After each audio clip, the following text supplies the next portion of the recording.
Alright, guys, so I had to put a disclaimer at the beginning of this episode. I didn't do anything or say anything outlandish. I got an update from my microphone last week, like on Monday or something like that, and I was goofing around with the update.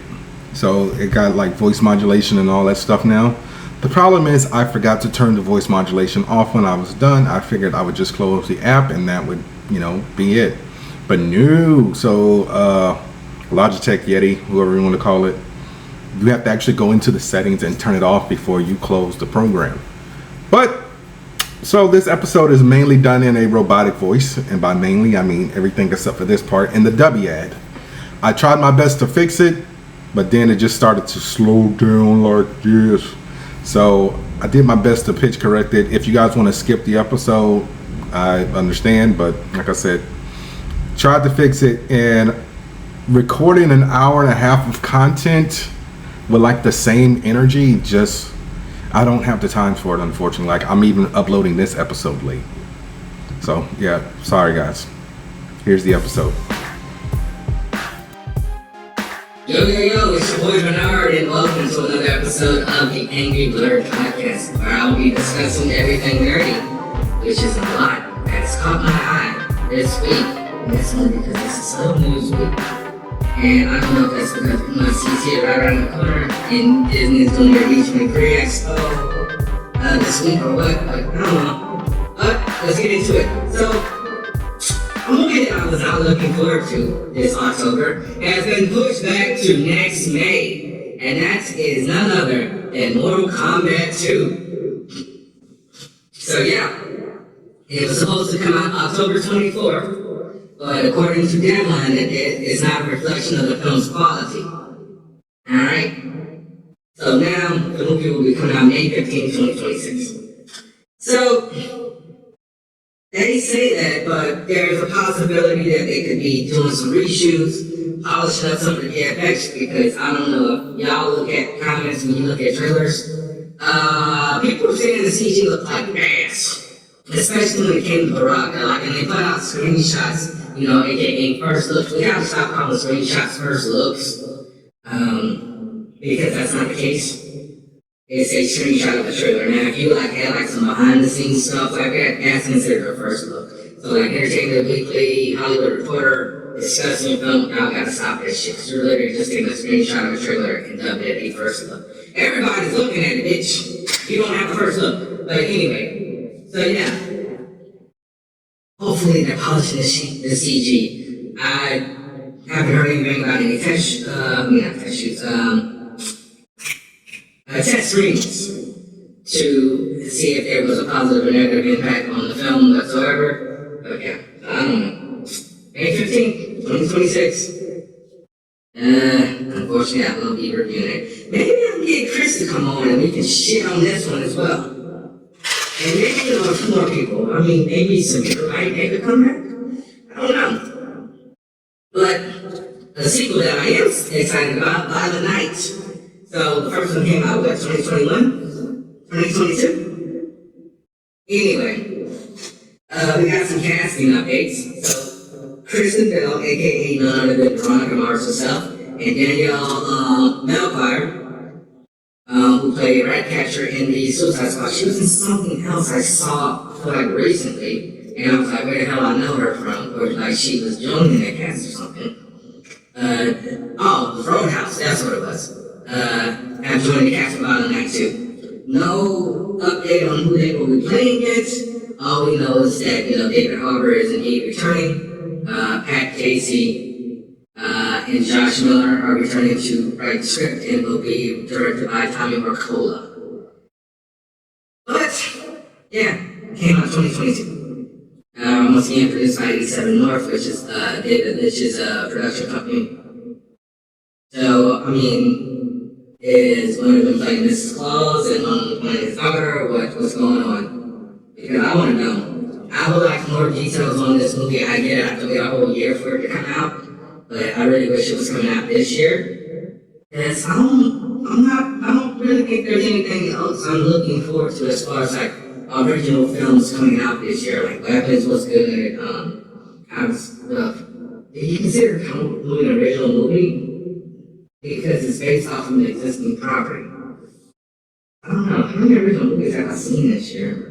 Blackness was definitely one. July was pretty much comic book and existing properties, so Jurassic World, Fantastic Four, Superman. Yeah, I don't know, but I will be reviewing another existing property next week, and it'll be the Toxic Avenger, which is finally seen light of day after being shot 4 years ago. Alright, my next story. Bella Ramsey.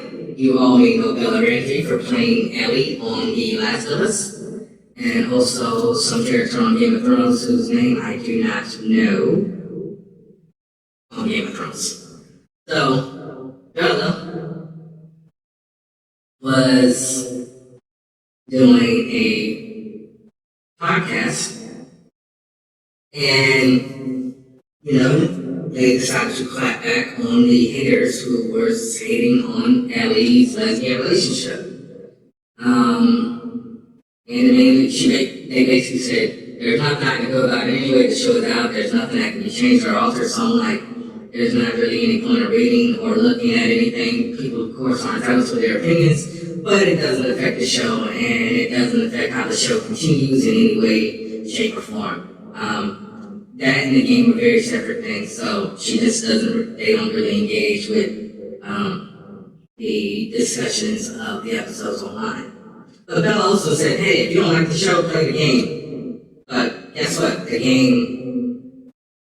show is based off the game, and there's not really much difference in the show. You can go back and look at my review from this previous season that just ended this summer, and season 1 when I was doing with Samir. Nothing much really changed. They fleshed out Bill and Ted. What was his name? What was it? I can't remember. Bill and his partner's relationship in the first season. The only thing that they really changed in season 2, Ellie never got caught by the Seraphites. So that actually happens to Abby. It's probably gonna happen in season 3 if they don't decide to cut it out just so it doesn't look like a parallel to what they did to Ellie. But it was supposed to happen, so they added it in. Like the script was already written for it in the game, but they just cut it out due to time constraints. And also the dumb line, if I'm gonna get ad. So yeah, people get mad at these actors when they clap back at people. And I don't get it. It's like, you're being critical of them so they can be critical of you, right?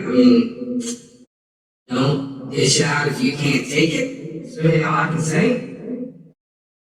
I'm really trying to find that episode of The Last of Us.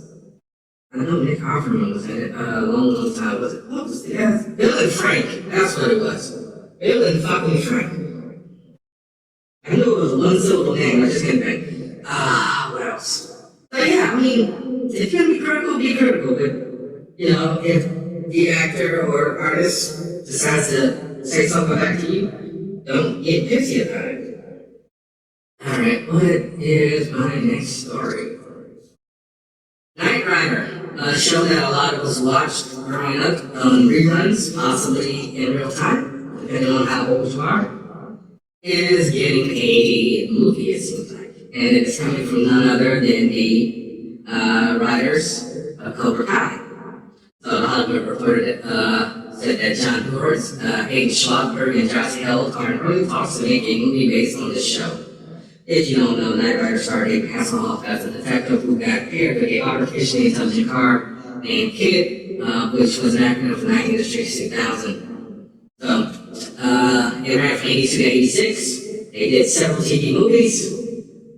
And there was also a reboot show about a decade ago, I want to say. Let me double check this. Yeah, 2010 actually. So, was it 2010? No, I'm sorry, it was 2008. Yes. So it was they did a 2-hour pilot movie. I watched the show from the beginning to end. It starred Justin Brewing, who I knew from a show that he did on the CW with Sarah Michelle Gellar called Ringer. I haven't seen anything else since then. And Kid was voiced by the Big Break Outcomer. Oh, no, it's the other way around. So he was on Knight Rider first, and then I saw him on her. So, okay. But yeah, there was also Knight Rider 2000 movie and Knight Rider 2010 and Team Knight Rider. And apparently there was also another spin-off series called Code of Vengeance. So yeah, I mean, like I said, if they're behind it, I'm pretty sure it's going to be good. They gave us 5 seasons of Cobra Kai, and those were good. Although I do want to run back this Knight Rider series / pilot movie. Because this show made me want a Shelby GT Mustang. Yeah. Fingers crossed that it's good. I mean, I think this is going to be their first movie. Next story is simply this: YouTube. Why are you doing this? So apparently, according to the BBC, the British Broadcasting Channel, not the category in adult entertainment, YouTube has secretly been using AI to edit people's videos. It said that the skin is being smoothed or sharpened, and features like ears are being altered. And YouTube confirmed that there is an experiment on shorts to unblur and improve clarity. And there is no way to opt out of it at the moment. So yeah, YouTube said, yeah guys, you put your stuff on our platform, we're going to clear it up. Give me a second, I'm going to drink some of this s'mores.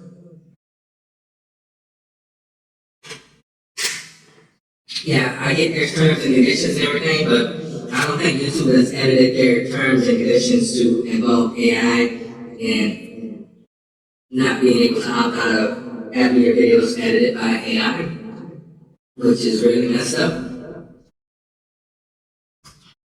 So I really gotta look more into that, because I wonder how long it's going to be before they start doing it to full videos. But I do know one thing: they really do need to get on the people using the AI videos to like make shorts. Like every now and then you'll see one dumb one like how pyramids were made, and it's AI with these giant people. Like one guy had like a third leg, like his leg was coming up, it was like up and it was coming down, but his leg was still there. And I know somebody tried to think that wasn't a leg, that was a dick. But yeah, so this is just really. Everybody don't want to opt into AI, so you should really respect people's privacy on that. But I don't know. I'm just a dude with a podcast. And also, guys, I would appreciate it if you leave comments on the podcast, either on like the Spotify, because Apple hasn't gotten to the point where you can leave comments on individual podcasts, or on the YouTube videos. Like I like hearing back from people, but you leaving comments that actually help the algorithm like bump me up, so I can get more listeners and viewers. So yeah, I would appreciate if you guys did that. My next story, it ties into Star Wars Starfighter, which is the Sean Levy movie that stars Ryan Gosling that will be coming out May of 2027. We got some update on the cast, so I think the only person who was attached at the time was Ryan Gosling, because he came out at SDCC, I believe it was, or was it Star Wars Celebration? I think it's Star Wars Celebration. But now we have more or less a full cast. We got Amy Adams in here, Aaron Pierre, Mia Goth, Matt Smith. I think I told you guys last week that Matt Smith was joining the cast for that. And I said he needed a win. Flynn Gray, I have no idea who this kid is with this oddly large head. Simon Bird, I have no idea who that is. Daniel, how do you say that last name? Ings? It's INGS, Ings, I guess. And Jamel Westman. So yeah, I really only know like the first 5 people I said. So Ryan Gosling, Adam, Amy Adams, Aaron Pierre, which I still haven't watched Rebel Ridge, Mia Goth, and Matt Smith. So we got Lois Lane, the Green Lantern, Psychopath Killer, Time Traveling Alien, and Young Hercules. all in the world of Star Wars. I hope it's good. I mean, it's supposed to be the first Star Wars movie that has no fucking Skywalkers in it, and that's what everybody wanted, so we'll see if you still want it when it comes out. Anyway, guys, I'm going to take a break. Listen to After W, my actual W, tumblers in the dishwasher, and I will be right back. This episode is brought to you by Dubby. Dubby gives you focus and energy without the crash and jitters. It has no sugar, fillers, or artificial dyes. Mix 1 packet or scoop into 8 or 12 ounces of water. Stir or shake well. Some powderiness is normal, and it has all the important vitamins. So this has vitamin C, B3, B6, and B12. And it's made from coffee fruit extract. So drink it and go conquer a task, and go to debbie.gg and use my promo code angryblerd10 at checkout to save 10% on your order. That's debbie.gg with promo code angryblerd10. Alright, I am back, and I got my iPad, and it's getting long, so you know what that means. It is time for comic previews for September, for things that are coming out around November, December.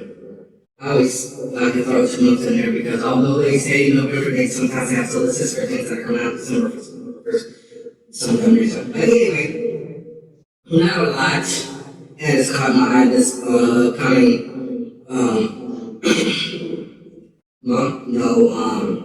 Not a lot of number ones.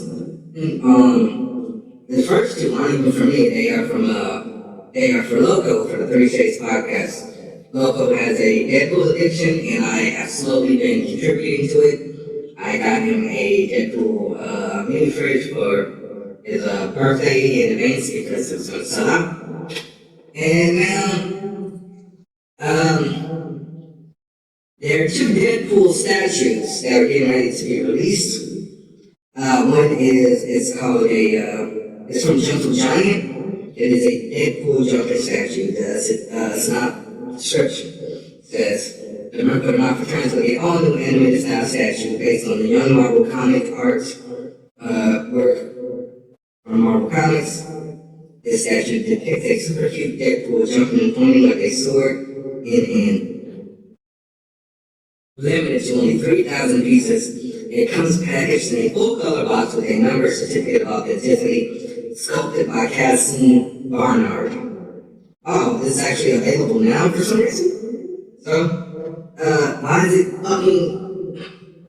That's why he, solicits on figures and stuff like that. So, I did, the Power Ranger, Funkos, that was supposed to be coming out, in October. They're already out. Alright, here's another one. Another Gentle Giant Deadpool. Merc for Hire statue. Alright. Merc for sale. The Merc with the mouth has never looked cuter in this new statue from the artisans at Gentle Giant. Based on Scotty Young's Deadpool and the Mercs for money. Number 1. Deadpool runs a stand selling mercs and lots of weapons. This limited edition diorama, approximately 8 inches tall, comes packaged in a full color box with a certificate of authenticity, sculpted by Gentle Giant Studios. Also available now. That one's $150. The Jumping Deadpool is $60. I don't know if you can do a payment plan on those. I don't know if they're going to be a sideshow, but you can also try entertainmentearth.com. So that's usually where I get a lot of my statues and things like that, because comic book stores sometimes they up the price by $20, $30, depends on what the action figure is or the statue, things like that. And if it's been sitting on the shelf for a while, then it becomes a very rare thing to get, especially something like this, which is set to a limited amount. Like that Jumping Deadpool statue, if I'm a star, probably goes to that, probably sells for $80, $90. Alright, so, Funkos. One of my favorite Spider-Man suits to come out within the past 26, 27 years. Let's say 26, 27 years, because Straczynski, okay, 20 years or so, because Straczynski started like in 2008 because he wrote a whole 9/11 issue.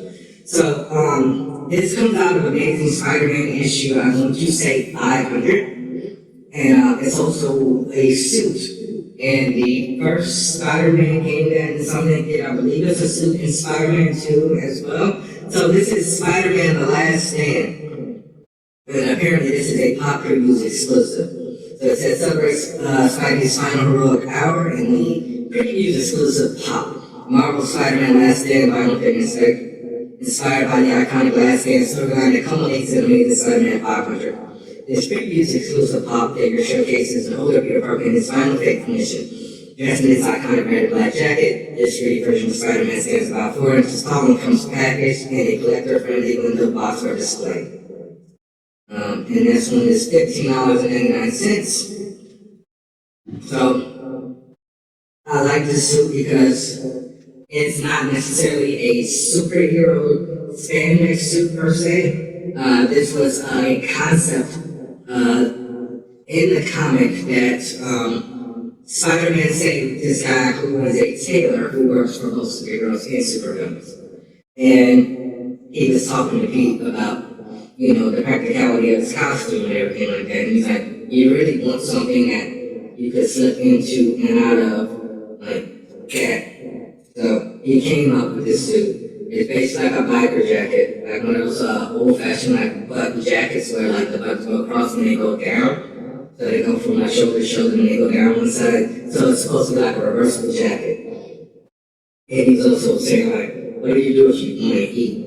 And Spider-Man's just like, I just lift up my mask and just, cover it to my nose. And he's like, well, you ever thought about like putting a zipper there or something like that? This suit doesn't have that, but later on in that same issue, like, Pete was hopped up on coffee, and he was thinking about what Leo said, I think that's the guy's name. And he was, like, looking in the mirror. I really wish I brought my Spider-Man mask out of storage. And he was just, like, looking in the mirror, and he, like, put his hand up to his mouth. He just had, like, a flashback, like, and I'm just like, nope, not doing that. Also, there's going to be a, Deku My Hero Academia figure from as well. Another previous exclusive said My Hero Academia Deku hooded figure featuring Izuku Midoriya as the tattered and torn hero uniform complete with Gran Torino's cape. This limited edition pop figure captures the determined young hero as he fights in a lone war against the paranormal liberation from a standing approximately 4.25 inches tall. This exclusive vinyl figure is limited to only 7,500 pieces, making it a must-have for all My Hero Academia fans and collectors alike. Really? It's limited to 7,500 pieces. So it's in that. I mean, I don't know what the standard is for Funkos being released, like the amount, but I think we'll be fine, okay? I'm just glad that they didn't jack up the price since it's only 7,500 pieces. But that one's also $15.99. This one is Voltron. So this is a 6-inch Funko. $24.99 says the universe is your hero. It's time to form Super Pop Voltron. This mechanical warrior has been upgraded, and an all-new retro finish is ready to protect your Voltron Defender in the Universe collection. Vinyl figures are approximately 6.25 inches tall. So available now.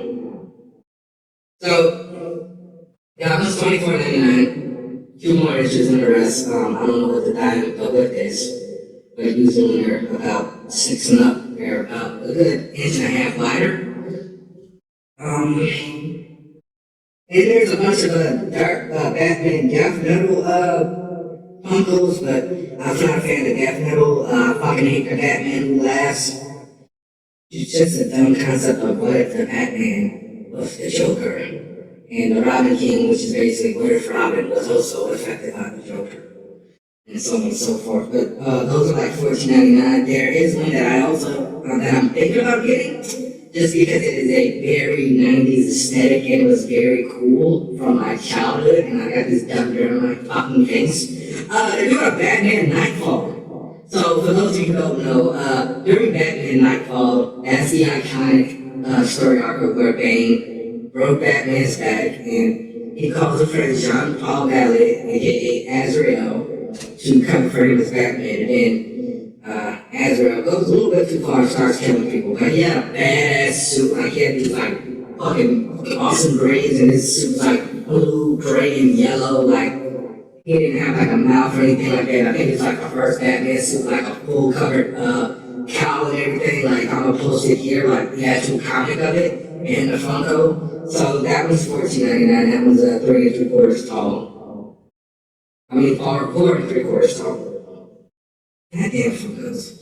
They're releasing a lot of Harry Potter Funkos as well. These are all going to be $14.99 a piece. These are, I guess, Series 18 of Harry Potter. I mean, see, this is the problem with Funkos. They get a property and they milk it for every single pose that they can do or anything like that. Especially like if it's based off of a movie or a TV show. So they are releasing a Death Mark Funko, which is, the Death Mark that the Death Eater shoes. I thought that was supposed to be a Death Eater first, but then I zoomed in and it's the actual Death Mark itself. Got another Albus Dumbledore figure, Harry, Hermione, Luna Lovegood, Pumpkin Pastel Girl, don't know who that is, and Horace Slughorn. No, I got her. Pumpkin Pastel Girl. Also got two more. So we got Harry Potter in the cupboard from obviously the Sorcerer's Stone or the Philosopher's Stone, depending on what part of the world you live in. That one's gonna be $24.99. That one actually looks cool. I like the Funkos that aren't just Funkos, like they're scenes of things. So it's got the backdrop of the cupboard and everything, like Harry sitting on his bed. Like Miles Morales Funko. Like I like this because it is actually the cover from Ultimate Fallout with Miles doing the pose, although his head should be down, but it's kind of, that would be weird on Funko. And also, they got Harry with the Night Bus, and that was going to be $34.99. We are also getting two Ironheart Funkos, Riri with her Model 4 suit, and the Model 5. So Model 4 is the suit that she completes to do the ice and everything with the hood and its wings. And the Model 5 is the Magic Infused suit that she builds in like the last 2 episodes of the season. Also, so for my Super Sentai Genshin leads, blurs, all y'all out there, 3-0. They did the Power Ranger figures that I bought. I told you guys I got it signed by JDF. It was like one of the last things I got signed by him. They're doing a Masayuki Goto Ultraman figure. So this says from 3-0.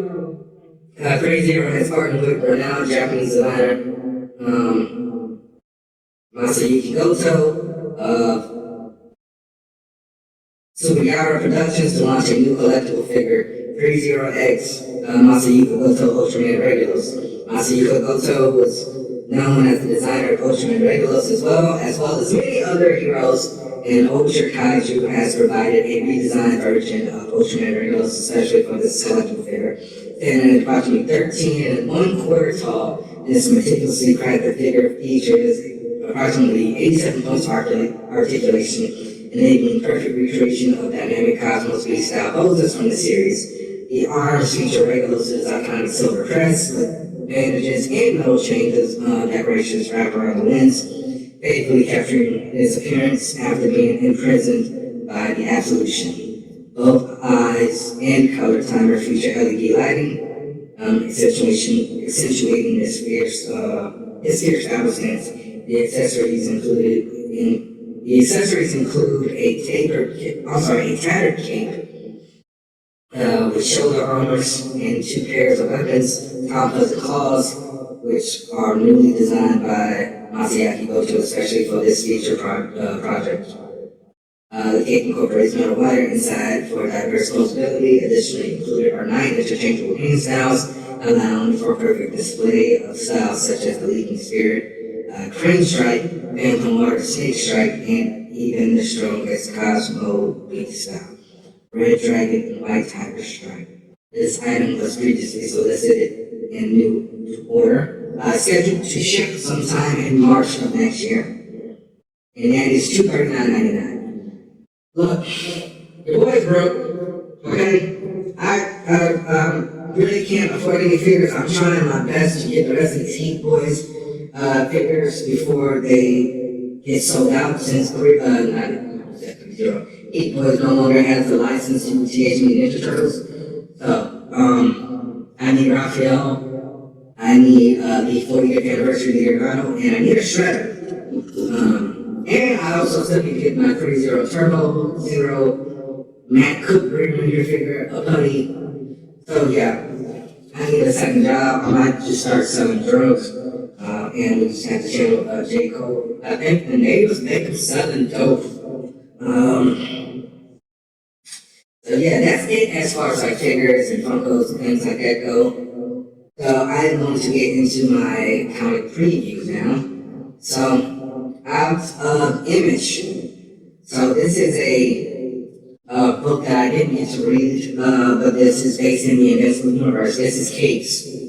So stories by Robert Kirkman. I don't know if this is a one shot or if this is going to be a mini-series or what, because it says, learn how to praise of Gary and the Man, representing Robert Kirkman and Mark Engelbert's corner of the Invincible Universe. A special remaster of the Kids featuring new art and dialogue. Both Kid Thor, Knockout, Captain Cosmic, Clairvoyant, Big Brain, Commander Capitalism. Welcome to Kate's Inc. employees of your favorite superheroes that protect least when they're on the clock. New York City from threats like Machine Head, Titan, and now, like Machine Head and Titan, and now we're in the crosshairs of an enemy they never expected. So this is going to be 32 pages, comes out November 19th. Previews also show like the original printing and like the remastering, or reprinting, or whatever you want to call it, re-illustration of this. So it looks good. I didn't read Kate's. Like I said, I don't even know if it's a one-shot, if it's a miniseries or what, but we'll check that one out. Also, I think I brought him up a few months ago. Tyler Kirkham is doing his own comic over at Image, and this is called Final Boss. I'm channeling the rock right now from last year's WrestleMania. The Final Boss! This will be written and drawn by Tyler Kirkham, with art also coming from David Miller and Yvan Noir. So, description is series premiere from the dynamic creator and artist Tyler Kirkham, who worked on Amazing Spider-Man, Green Lantern. I don't think Tyler Kirkham Amazing Spider-Man. I almost said the issue. Comes a fairly new action hero, Tommy Brazen, in Final Boss. Get ready for an over-the-top adventure that's high-octane after classic action stories, trying to forge a new path. Tommy uses his newfound powers for various paid and unfortunately gets in street fights, only to uncover a path more complex than he ever imagined. So 56 pages, $4.99, goes on sale on November 19th. It looks very bloody, it's rated mature. So let me check that out when it comes out. What else we got? So we're going over to Boom Studios now. Has the rights to Power Rangers, pretty much everything Power Rangers related. So check out the Dark Troopers miniseries that's going on at the moment. So this is going to be Berserker. I told you guys about Berserker several times. It's a comic book that Keanu Reeves co-wrote with Matt Kent. But this is going to be a one-shot. This is going to be written by Marjorie Liu, with art by Gary Brown. It's called Berserker: The Bleeding Tide. Goes on sale November 26, 56 pages, $9.99. It said, can be quell the bleeding tide. When the captain follows a strange heartbeat into the depths of the ocean, he finds a box chained in irons and the deformed mask of legendary warrior B inside. Now we can be must jump into battle and defend the crew from an ambush at sea despite raising concerns. What is the captain after? What is the captain after with such a dangerous bounty on her head, and more importantly, where is she hiding? So I actually need to read Berserker. Like I bought the first issue, I got it signed by Ron Garney, who was an artist on it. So I really need to see like how B ended up in this situation, or if this is like an anthology book where it doesn't take place like after the main Berserker book or what. Also, this one, it looked. I mean, just going off the cover, Gary Brown's art, it looks good, so, I can't complain. Alright, so that's it for Boom Studios. So IDW, it looks like they're doing a month-long event based off of something very popular in the world of Teenage Mutant Ninja Turtles. And that is simply Teenage Mutant Ninja Turtles Battle Nexus. The story is going to be done by Tom Waltz, who was the writer of the book when it came to IDW back in 2011. He wrote it until like 2017 or so, but art by the Arcosa brothers. And they're based off of these covers, their art is fire. So it says, the raddest TNT event of the decade kicks off here. When one of the Turtles' closest allies is taken hostage by a mysterious adversary, the brothers are drawn into a new dimension of adventure in the Battle Nexus. This blistering 5-part weekly series finds the Ninja Turtles fighting for their lives in a martial arts challenge unlike anything they ever faced. With 4 deadly champions selected across the 40 years of Teenage Mutant Ninja Turtles media to destroy the Ninja Turtles, every Ninja Turtle for the first time, IDW heroes now have shown me allies from other fan-favorite TMNT universes as they fight for their lives and discover the unbelievable secrets of the Battle Nexus. It looks like issue 1 is going to be basically like a kickoff book. And then, like I said, this is a weekly book, so every week it looks like it's going to be around the story of one of the Turtles. So, synopsis for issue 2. This is written by Paul Elor, with art by Ben Bishop. Stranded in a Battle Nexus dimension by a twisted villain bent on annihilating every Ninja Turtle in the multiverse, the TMNT are forced to fight some of the greatest warriors of all time. In the first official bout, Ninja Turtle leader Leonardo is matched up with the TMNT's greatest enemy, the Shredder. But Arlo is surprised to discover this is not the Urakusaki he knows well, but someone entirely different, someone much more deadly, someone who hates him with a fire that he's never felt before. Prepare yourselves for the return of the most iconic and fearsome villain in Turtles history, Eastman and Laird's original Shredder. So never had the original Eastman and Laird run came out before I was born, but as far as I know, that version of Shredder killed Splinter. So I can't wait to check this out. And it looks like I said, it says all Turtles, like some of the variant covers, it's like literally like the Turtles versus like the 84 Turtles or the 2003 Teenage Mutant Ninja Turtles cartoon or the Rise of the Teenage Mutant Ninja Turtles and so on and so forth. Alright. So, Battle Nexus 3, written by Sophie Campbell, who's actually a pretty good writer on Teenage Mutant Ninja Turtles, with art by Vito Kafagi. Alright. As if the outcome of Leonardo versus the original Shredder wasn't shocking enough, the Turtles are blown away to discover they're not alone in the otherworldly realm of the Battle Nexus, or indeed in the universe itself.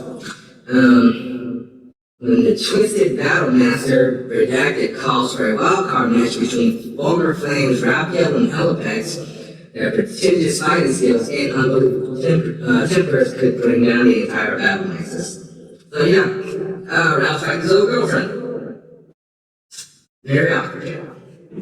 So yeah, like the cover C for this one is the Mirage Turtles versus the Rise of the Teenage Mutant Ninja Turtles. So the last like animated show that was on Nickelodeon. I tell the TMNT, which is tying to Mutant, but the one before that where like Raphael's like 8 foot tall and he's the leader and Leonardo's got like the weird tattoos on his head or whatever. Alright.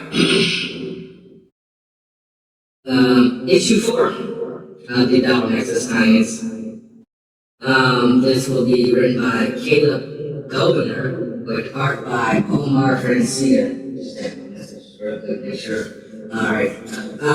Where do Battle Nexus fighters go when they lose? You can bet it's not very pleasant. As one of our Ninja Turtle heroes discovers when he's transported there after a brutal bout, but when he finds something he never expected himself.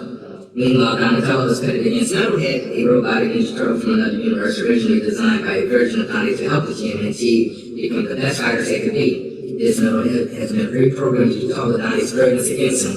Can one Ninja Turtle hope to defeat a state-of-the-art machine that knows every fighting style in existence? So yeah, I mean, at least it's not the Metalhead from the IDW version of the comics, which was very scary. So that version, quick backstory on that, this happened like issue 25. There's a scientist by the name of Harold Elijah who made Metalhead of Donatello. Alright? Donatello basically gets beaten to death by Bebop and Rocksteady. And they basically pull like Alien Earth, they put his brain pattern in Metalhead. Until like, they can heal his body up and everything. His body gets healed, but his shell is cracked, so they gotta make him an artificial shell and everything.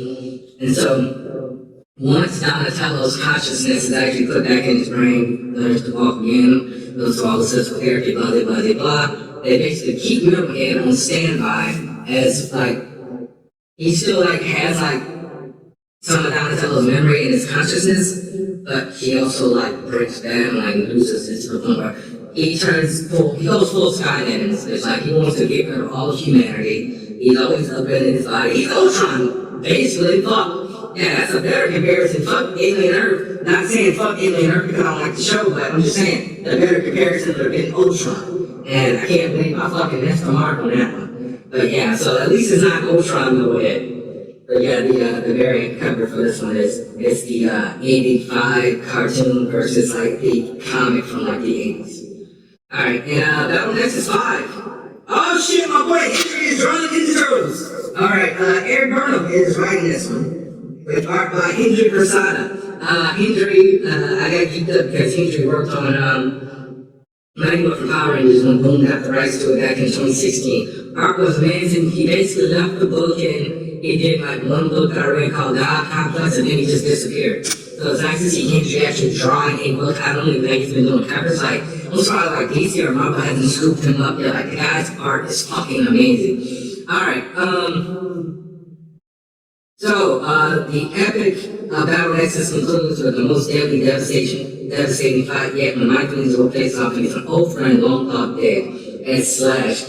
Once a mindless group would become one of the Turtles' closest friends, Slash sacrificed himself to save all of Burnard Island. How did he survive? How did he end up in the Battle Nexus? And why is he determined to destroy Mikey? Whatever the reasons, if Michelangelo falters in this fight against someone he loves, it's all over for the Ninja Turtles. Especially when the big bad battle master has one final hand to play. Yeah, I was gonna say Slash died. But yeah, the variant cover for this one, like I said, the verses is the 2003 Ninja Turtles versus the I want to say like 2012 Nickelodeon CG series, the one where Donatello has a gap. So yeah, there's that. Also, if you are a fan of Ninja Turtles and you don't have any of the last Ronin paperbacks or hardcovers because they were hard to find, IDW is releasing a Last Ronin box set. It's going to be $94.97. It comes out in December. And this is going to be 664 pages. And the description of this says it collects the first 3 series and one convenient box set. The Last Ronin is the second most sold out of the GOAT graphic novel in 2024. And the box set is the perfect way to catch up on the TMNT story that everyone is talking about. It contains the original series, The Last Ronin, the prequel series, The Lost Years, and the follow-up series, The Last Ronin 2, Re-Evolution. From the notes of legendary TMNT co-creators Kevin Eastman and Peter Laird, get ready for the final story of the Teenage Mutant Ninja Turtles 3 decades in the making.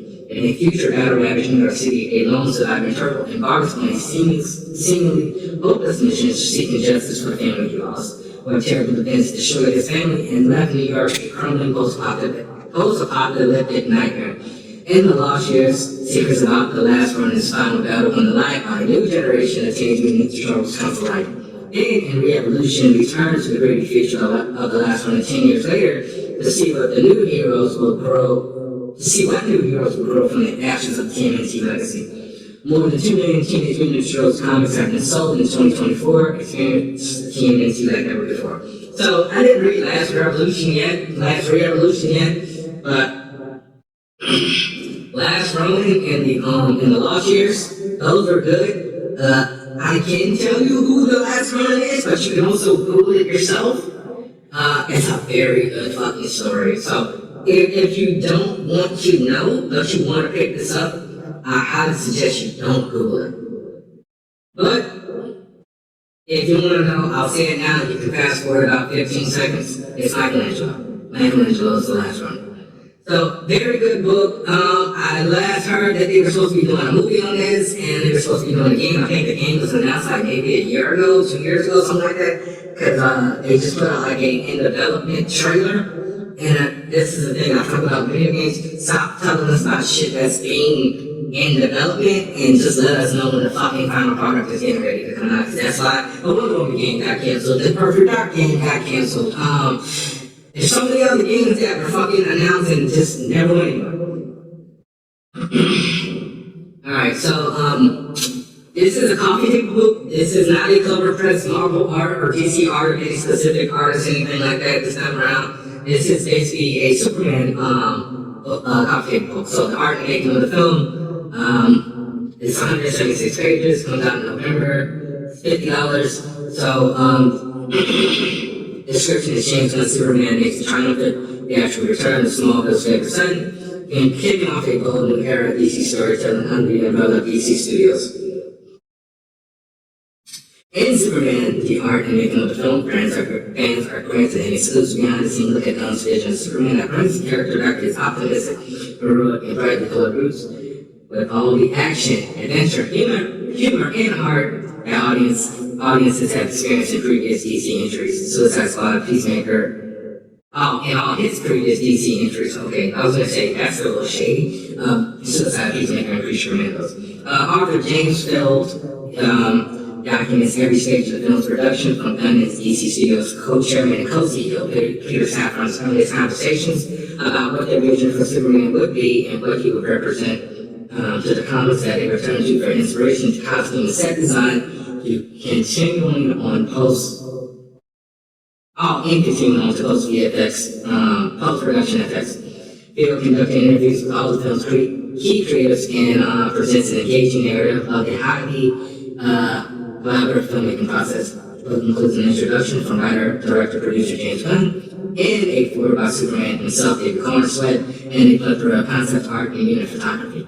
Feature of Metropolis, inspired directly by the art Superman creator Joe Shuster, the staggering beautiful fortress of Solitude, the Daily Planet offices, and other locations in the film, along with costume and character designs for Cornsweet Superman, Richard Brosnan as Lois Lane, Nicholas Holt's Luthor, Nathan Fillion's Green Lantern, Isabella Merced's Hawkgirl, Anthony Carrigan's Metamorpho, Eddie Gathie's Mr. Terrific, and of course Crypto the Superdog. Superman, the art and making of the film, is an ultimate companion for the first epic big screen entry in the DC Studios canon. And that's done by Abrams Books. So if you live in the UK, that's £63, and if you live in Europe, it's €35. Alright. So, now I have comics from Dynamite. It's really like one or two. So last month I told you guys that we were getting a Fantastic Four Gargoyles crossover written by Greg Wiseman. So since Dynamite has the rights to Gargoyles, we are getting a Gargoyles Fantastic Four crossover. It looks like this is going to be like a two-part thing. So I don't really know how that works because Greg Wiseman, he isn't exclusively signed to any comic book company, so I guess he can pull off stuff like this. So written by Greg Wiseman, but art by George Cambadias. This is 40 pages, goes until November 5th, $5.99. It says, when the Manhattan Clan are invited on the tour to the world-famous Dexter building, the high-tech home of the Fantastic Four, things go from impressive to destructive when Coastal joins forces with Dragon Man to unleash the terror that is annihilate, trapping Franklin, Valeria, and Nash in the negative tone in the process. Now, both these heroic extended families, enchanted, stone, and superhuman alike, must team up in an effort to save their children, their family, and their whole world from destruction. Written by Gargoyles creator Greg Wiseman and illustrated celebrated artist George Cambadias. The 40-page special features non-stop action and adventure with cosmically iconic covers from Lucio Berlioz, Declan Shapley, Amanda Connor, Mark Bagley, and Nicoletta Pagari. So, why is Coach still a bad guy again? It's a one-shot, so it doesn't matter. Okay, so this is coming from Yudon. So for those of you who are fans of the Marvel vs. Capcom games, except for maybe the last one, Book of Infinite. This is a nice hardcover book, also a complicated book. So this is Marvel vs. Capcom Ultimate Collection versus hardcover. So it says new and updated hardcover collection with over 140 new pages. Two worlds collide in one of the most beloved fighting game franchises of all time, Marvel vs. Capcom. For 3 decades, cutting edge video game studio Capcom has been cutting edge my ass. Has been teaming up with comic publisher giant Marvel to create such epic games as The Punisher. What the fuck did they do the Punisher game? Was it the one that was on fucking NES? I mean Super Nintendo? Because I don't think they did the movie tie-in. X-Men, yeah, okay, yeah, so this is like Genesis shit. So The Punisher, X-Men Children of the Atom, Marvel Superheroes, Marvel vs. Street Fighter, Marvel Superheroes vs. Street Fighter, Marvel vs. Capcom, Marvel vs. Capcom 2, Marvel vs. Capcom 3, Ultimate Marvel vs. Capcom, and Marvel vs. Capcom Infinite, Marvel vs. Capcom Ultimate Collection vs. Collector, spectacular artwork behind this legendary fighting game franchise. Inside you'll find character designs, game covers, promotional art, rare sketches, tribute illustrations, and more. So I like looking at like nice art books like this because, you know, as someone who used to draw until I fucked up his hand, I would like, this is why I like really happy comics, like I'll get inspiration from stuff like this, as opposed to like trying to draw stuff from memory, like Spider-Man and stuff like that, the cartoon, like I would get these art books. I don't have those books anymore. Like I remember my art teacher in high school, Mr. Douglas. He bought me like these he bought me these art books. I can't remember what they're called, but like one was basically like the anatomy of like robots, and like the other one was like it was like how to draw people. But it also came with one of those like a little mannequin. It was like no head, no face. It didn't have like any type of like physical details of body, but it was just basically like a base body. So just head, shoulders, arms, none of it, like there's no muscle or anything like that. So, and it had like points of articulation, so like you could like pose the hands and like, you know, use that like to like figure out like how to draw things and shit like that.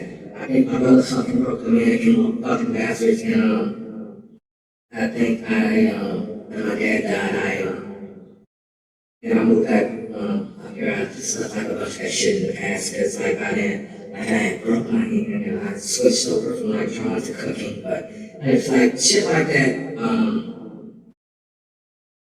you know, I really wish I could fucking still draw, like, but like my hand cramps up too fucking fast now to draw, and I don't have a steady hand anymore. Alright, enough of the sad shit, let's get into DC.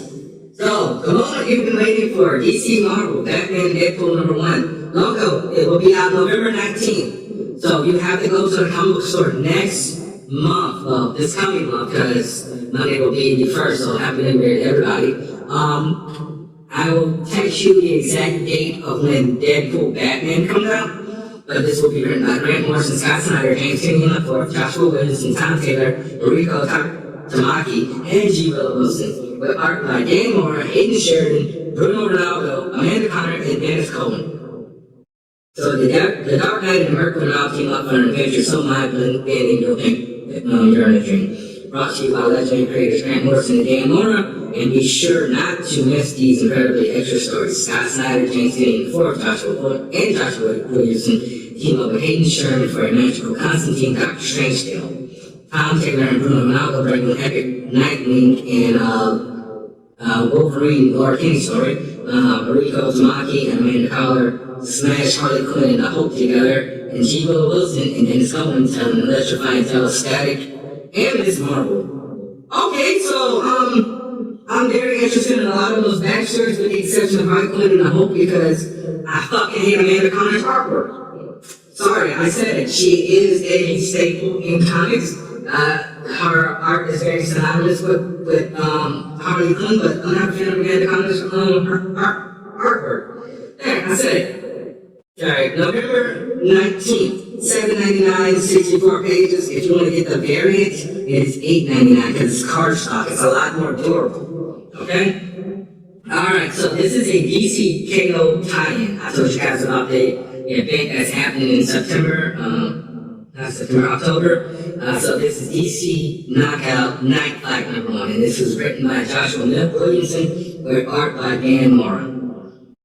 This is 32 pages, $3.99. This goes on sale November 5th. Experience Batman's epic journey during an exclusive DC Knockout event. The Dark Knight is forced to take a different path in the tournament for the heart of Apocalypse, only to turn Gotham into a deadly arena where Batman must battle against the Batman of the future. Who are these Batmen? Stay tuned to find out. And get ready for the greatest fight of the Dark Knight's life in this over-the-top crossover miniseries. So, this is a miniseries. My question is, who the fucking other Batman? Is he gonna fight Terry McGinnis? Is he gonna fight the Batman from the Dark Knight Returns? I don't know. So, I gotta find out. Alright, I already told you guys about this one. Batman Static Beyond. So, yeah. This one comes out November 12th. It's $4.99, 32 pages. If you want to get the card stock variant, it's an extra $1 for $5.99. Drawn by Nicholas Ivy, but written by Evan Narcisi. I hope I said his name right. Alright, so this one is, it looks like it's going to be a Black Label, DC Black Label book. So this is Batman Green Arrow in the question, Arcadia. So it's written and drawn by Gabriel Hardman. So 32 pages, $5.99. So yeah, it looks like a 4-issue miniseries. Goes on sale on November 26th, so that means it's going to be on the 27th. Alright, so from the decaying husk of Hub City, try saying that 5 times, of Hub City, big stage, the question goes deep undercover on the trail of human trafficking operation in the frozen Arctic. Outer Queen of Green Arrow pushed out of pushed out his own company C-Suite must get his crumbling life back together. But what is Queen Industries involved in with the mysterious project of Arcadia? Spurred by the question, Green Arrow joins the hunt for answers, but one obstacle stands in the way of their investigation. The Batman.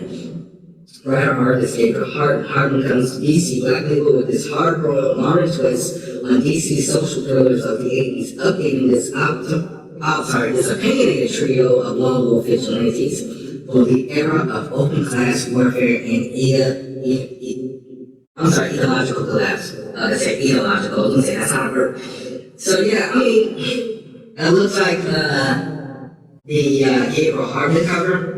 It looks like we're going to the Green Arrow Logo Hunter's version of Oliver Queen. Big Sage really hasn't changed much since he originally debuted in Charlton Comics, and it looks like we're going with the 89 Keaton Batman suit, like the embossed Batman logo. So that's it for DC. So now I'm going to Marvel. So, you know, the deal with Marvel, they don't put the fucking date of the comics coming out on the actual page with the solicits. So, like, for example, my first one is, what is this? Infernal Hulk #1. So it's got like the page count and everything down there, like how much it's going to be, but no date. So Infernal Hulk #1 is going to be written by Phil Kennedy Johnson, who is wrapping up his run on Transformers. Hey, check out the Energize universe if you haven't read it. With art by Nick Klein. And Andy Lee is doing a bunch of Streetverse variants. So he does like a lot of like, you know, art of like just regular superheroes, like doing ordinary people stuff. Like the most popular ones are the Spider-Verse ones, where I don't even think like these were like he was just doing these for fun. It was just like, you know, Peter like walking down the street, you know, wearing Spider-Man suit with a jacket on. And then he added Miles, and then he added Gwen, and then he added Venom, and then it just became a whole thing. So now he's doing a bunch of those variants for Marvel. So it says, Incredible, Immortal, Inferno. I gotta finish Incredible Hulk. The evil known as the eldest has finally joined Bruce Banner in the open part, and taking the Hulk's body as their own. This new unstoppable Infernal Hulk is 10 times the monster that everyone always feared the Hulk would be. Their diabolical plans plunge the world back into ancient horrors by transforming our heroes into nightmarish beasts. Meanwhile, the indomitable Bruce Banner, though powerless, will stop at nothing to thwart their evil schemes. 32 pages, $4.99. So now we're back into the Fox stuff. So I told you guys that ever since ever since Disney bought 20th Century Studios, we were wondering what's going on with the Alien and the Predator stuff. They have released some Alien comics. They have released some Predator comics. They did an Avengers vs. Aliens book, written by Jonathan Hickman, art by Cy Riggett. Very good book. Just took forever to come out. It's like a bi-monthly 4-issue miniseries. But meanwhile, on the Predator side, they did a Predator book, Ed Brisson wrote it. It was like 20-something issues. It might be less, if I'm mistaken. Let me know. I told you guys about Benjamin Percy doing his Predator versus stuff. So he did Black Panther versus Predator, Wolverine versus Predator, Spider-Man versus Predator, and now he's doing Predator Kills the Marvel Universe. And so if you plan on reading Predator Kills the Marvel Universe, you have to read the other stuff. But this is a standalone book. This doesn't have anything to do with anything else. So this is Alien versus Captain America, and this is going to be a 4-issue miniseries with Frank Tyree writing, the Stefano Raphael doing the art. We've never seen his art before, so fingers crossed that it's good.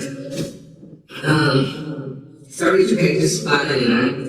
Synopsis says the Red Skull's newest recruits. It's World War II, and Hydra seeks a new weapon to defeat the Allies and win the war. To that end, the Red Skull sent Baron Strucker on an expedition to the Himalayas to find the fabled city of Adelan. So for those of you who don't know what Adelan is the city of the Inhumans. That's what Black Bolt is, the guy got his brains blown out, and Dr. Strange Multiverse of Madness and his people.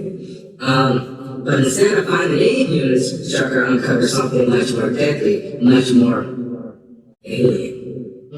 Can Captain America and the Howling Commando stop the Skull and his newfound xenomorph weapons? Will the first Avenger learn that in war-torn Egypt, no one can hear you scream? So I'm wondering, did the xenomorph kill all the Inhumans? Because, bitch, everybody there got powers. Or they get powers due to the Tyrian Menace. So, anyway, I'll find out when I get that. Alright, so alternate world stuff beats regular Marvel 616 stuff, and this is going to be X-Men of Apocalypse. This is a 4-issue miniseries written by one of my favorite Batman Superman writers, that's Jeff Loeb. Also wrote a lot of Smallville. So Jeff Loeb came into Smallville in season 2. I think the first episode he wrote was Heat, where Clark is his heat vision, and everyone has turned that into a meme. Yes, the episode was an allegory for hormonal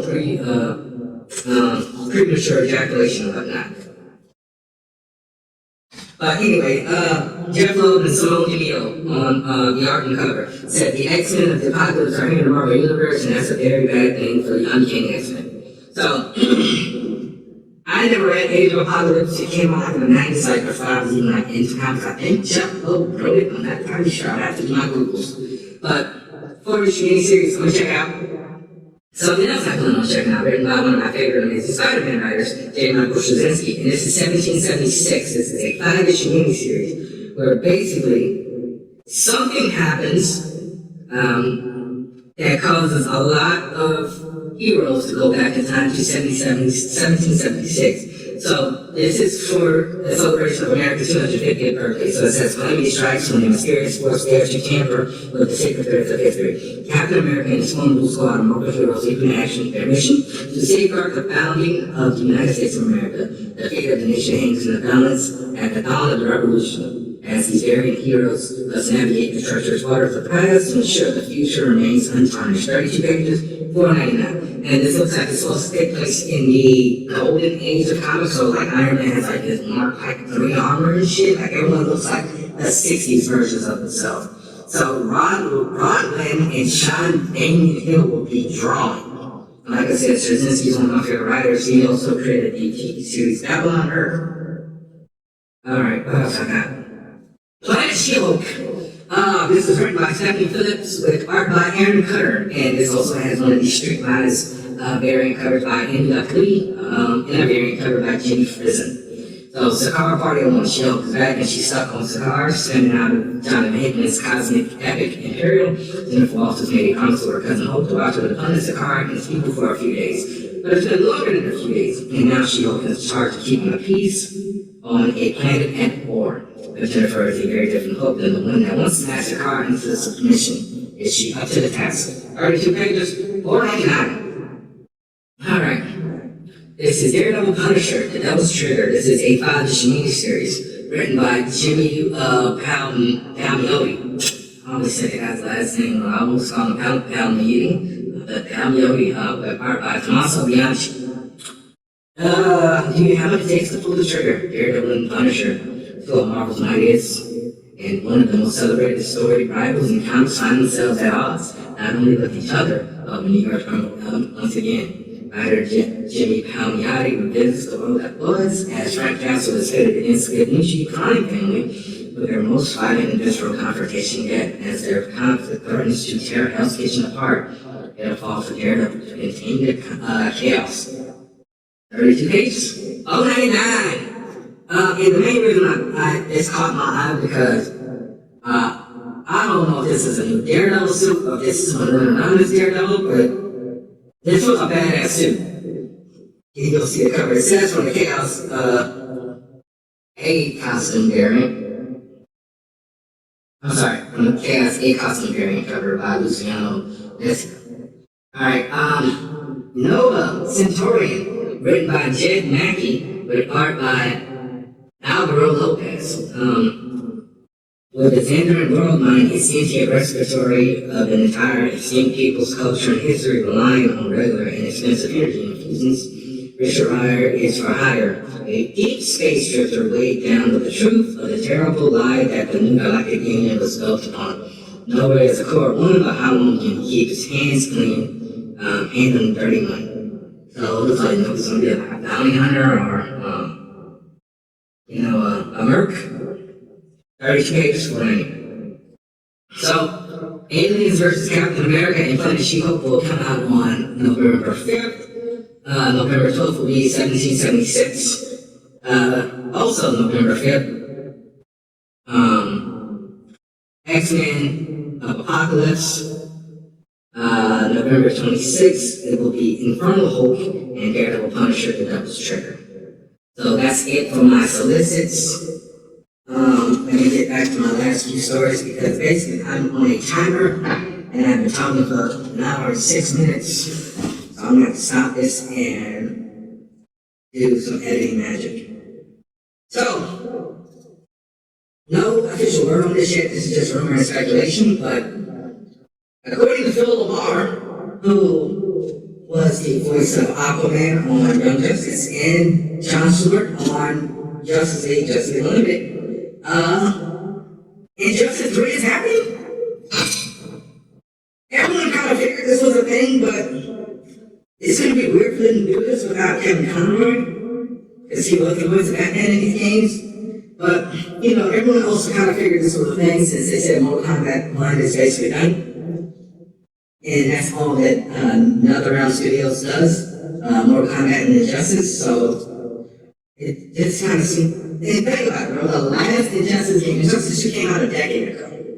The thing that was keeping that comic book, keeping that video game franchise alive was the comic. And even then, the Injustice 2 comic, it wasn't as long as the Injustice comic itself, because the Injustice comic, that literally went like 5-6 years. So, like I said, it's going to be weird for them to not have Kevin Conroy back as Batman. That's some odd reason. Like Kevin Conroy recorded a lot of shit, and they can edit it. Don't use AI. Actually edit it, manipulate it to sound cohesive. It's kind of like the same way they used to use all the Tupac's unheard verses in the 90s to make new albums.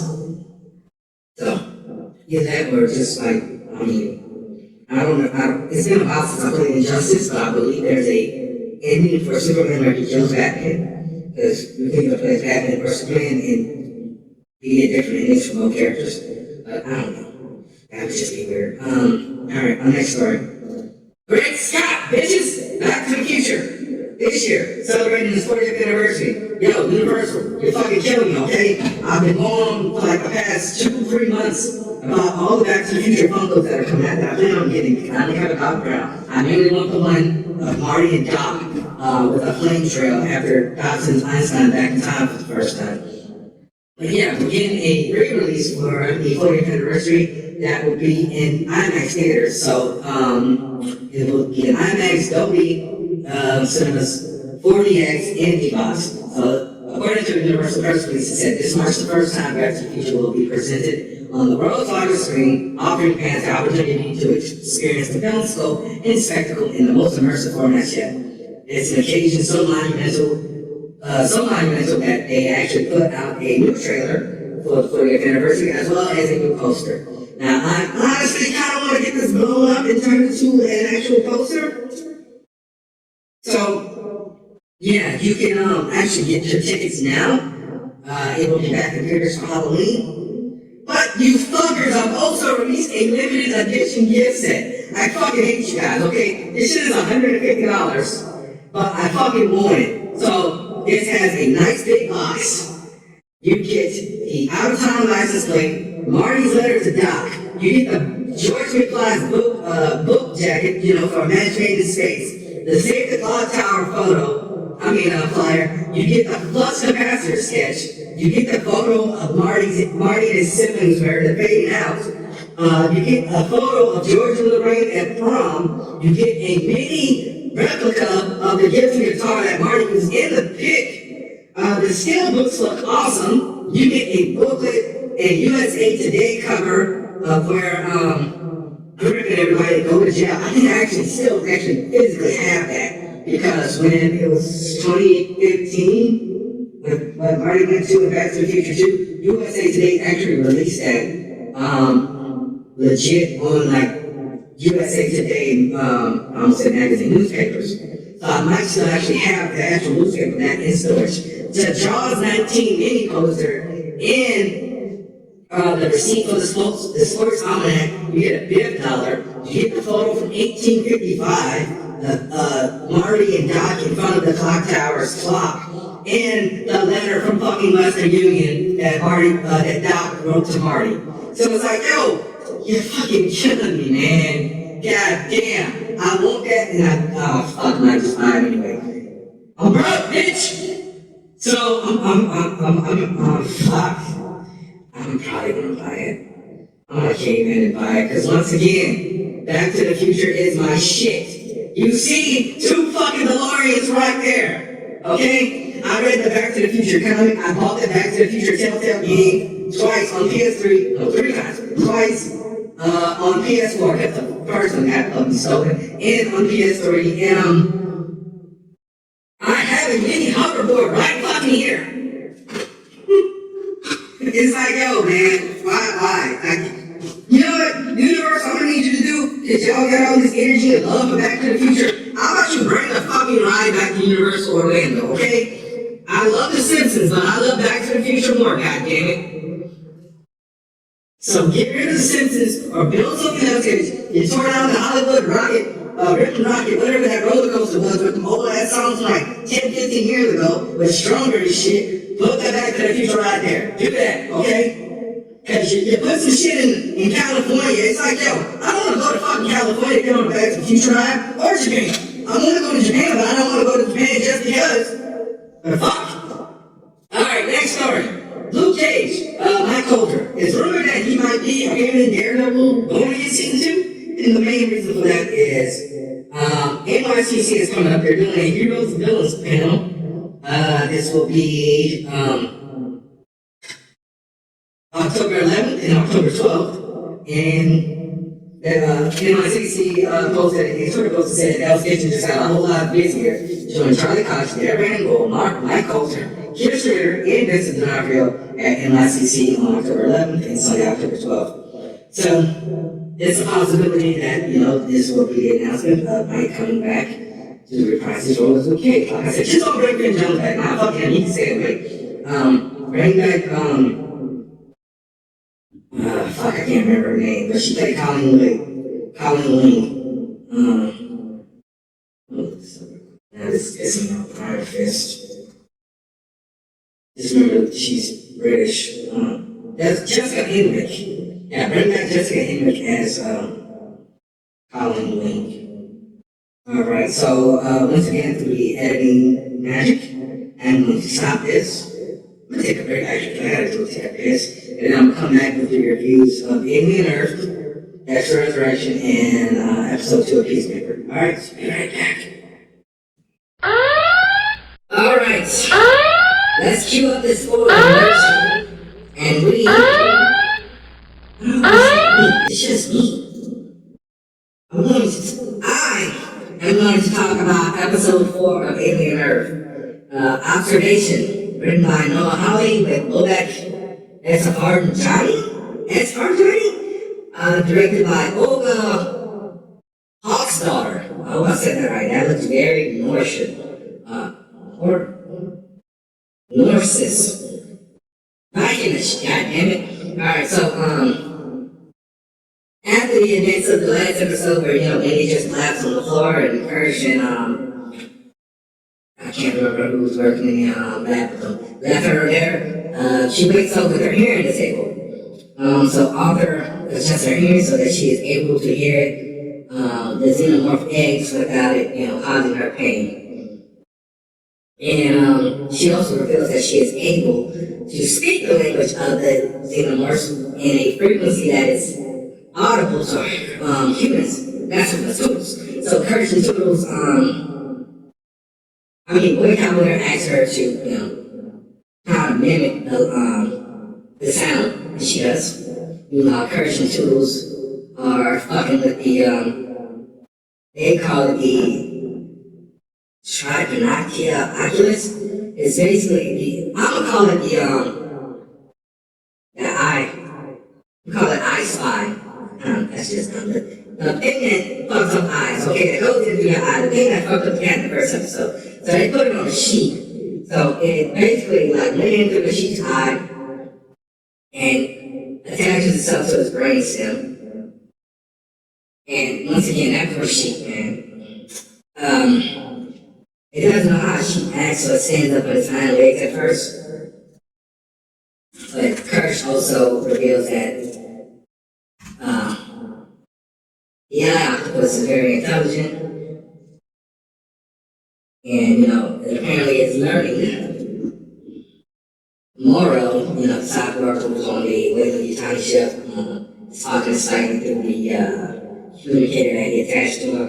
Trying to, get him to befriend him because Morrow realizes that, hey, these motherfuckers are kids. They're not cyborgs and they're not synthetics. And so he slightly tells him, his name, and Morrow actually tracks down his family, threatens to kill them unless slightly gives him a way to get a xenomorph. Nibs is chirping, saying that she's pregnant, and then Tip is like, yeah, you can't get pregnant because you are no longer human. And Nibs is freaking out to the point where she attacks Sylvia and she is put on house arrest. Hermit, aka Wendy's brother, wakes up and is, walking around Neverland and is talking to Adam about, what's going on, and they told him that, gave it lungs, but, Herman's like, I quit. And he's like, yeah, well, you can quit, but then we're going to put you in an indentured servitude to force you to work off the line, and you'll never see your sister again. But if you decide to stay, you can, stay here and we'll figure out, if this is really your sister. So basically using him as, a litmus test to see how much Wendy remembers from her previous life.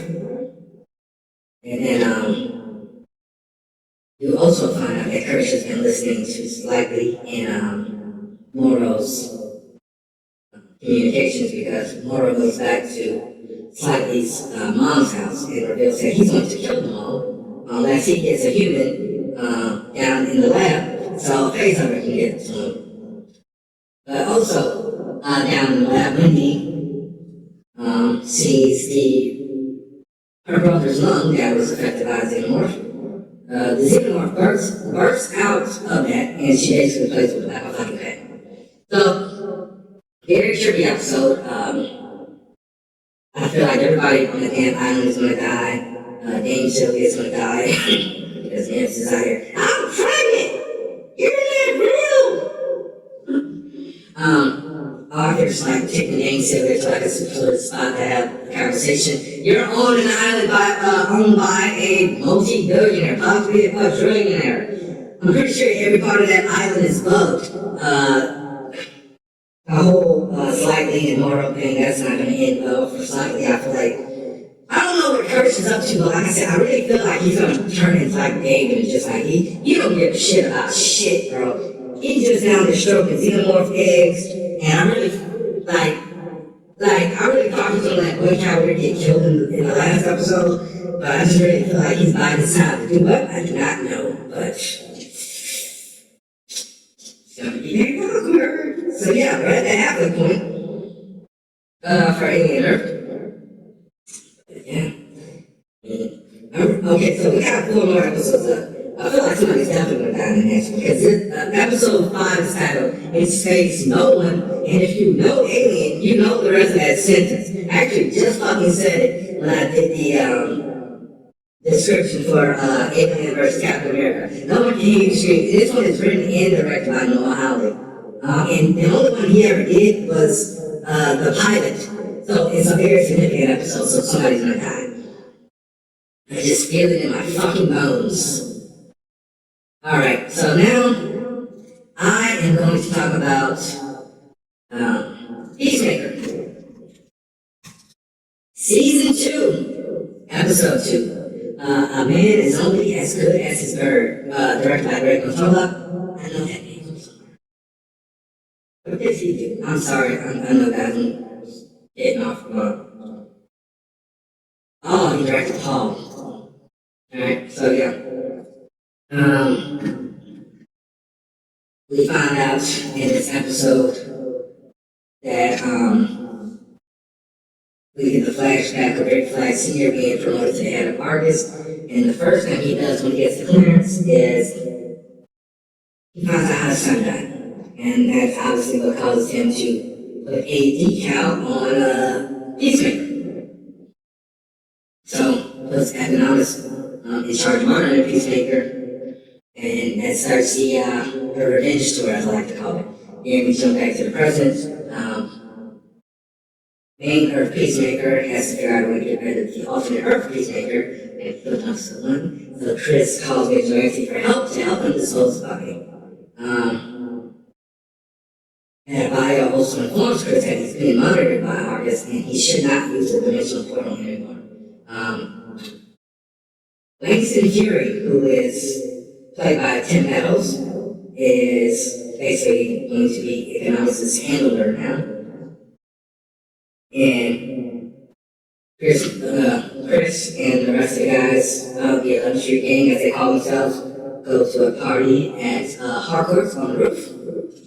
Meanwhile, Fury, and his group of Argus soldiers all try to break into Peacemaker's house and find out what the anomaly is that keeps coming up whenever Chris uses the dimensional gateway. They find it, but they also get attacked by Eagly. So Eagly is the goat of this episode. He takes out all of the Argus agents. Meanwhile, back at Harcourt's place, Chris tries to have a conversation with Harcourt about, their complicated relationship. It does not go the way that he wants it to. So he just says, fuck it, I'm going back to the alternate universe where, the version of me that I killed was in a relationship with this girl. Because I got his phone, I see all the lovey-dovey pictures, I try to text her from this universe, but guess what? This cell phone, I got no cell phone coverage. Why? Because it's my universe. So she texts back, and then, we're gonna see what happens with that. So, I honestly feel like this ain't gonna end well. This episode is a setup for the overall season. Meanwhile, these first 2 episodes are definitely a setup for the overall season, which we already knew it was going to kind of go this way. Once you find the alternate universe, they're going to get tempted to go in there and see what's point. So, Tim Meadows is hilarious, like always. James Gunn wrote very well. I like the fact that he gave all the all the Argus soldiers' nicknames because he didn't pop none of their names and he's got bird blindness. So he thought Eagle was a fucking goose or, a hummingbird. Call that one girl titties. And that's the same thing I call it because titties.